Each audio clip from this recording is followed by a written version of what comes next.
سنت وہ فعل ہے، وہ عمل ہے جسے میرے اور آپ کے محبوب نے تواتر کے ساتھ، کثرت کے ساتھ لگاتار جاری و ساری رکھا اور اس پہ اپنی مہر نبوت ثبت کر دی۔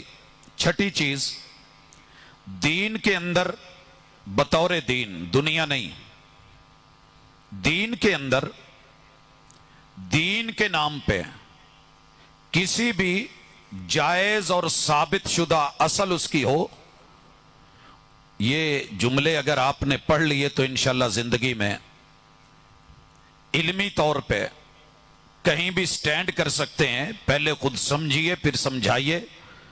گلی محلے بازاروں کے اندر یہ سوالات ہوتے ہیں کہ جناب یہ بدعت کہاں سے آ گئی؟ محبوب کی آمد ہے، خوشی ہے، اور ہمیں تو ایک بچے کی پیدائش پہ خوشی ہوتی ہے، آپ کیا کرنے جا رہے ہیں؟ جناب نوٹ کیجئے، کسی کے ہاں بچہ پیدا ہو، بیٹی پیدا ہو، الحمدللہ ہمیں اس کی بھی خوشی۔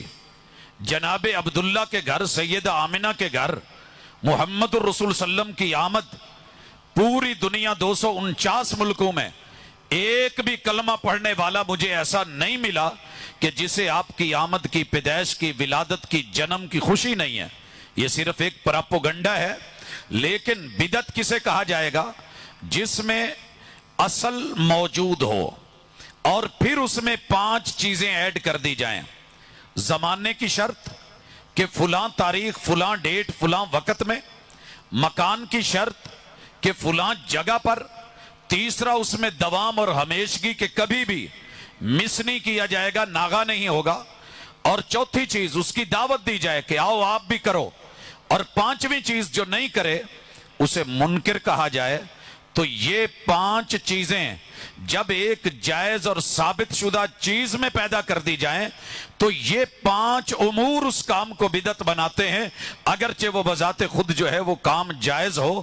خوشی جائز ہے، اظہار جائز ہے، میٹھا بانٹنا جائز ہے، کھانا دینا جائز ہے، اور اس پہ محظوظ ہونا جائز ہے۔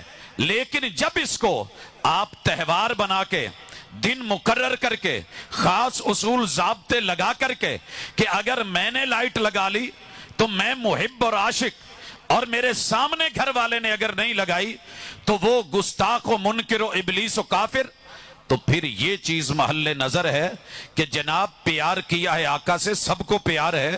اعتبار کیجئے کہ جو معیار محمد رسول صلی اللہ علیہ وسلم نے پیار کا رکھا ہے، اس پیار کو آج تلاش کرنے چلے ہیں۔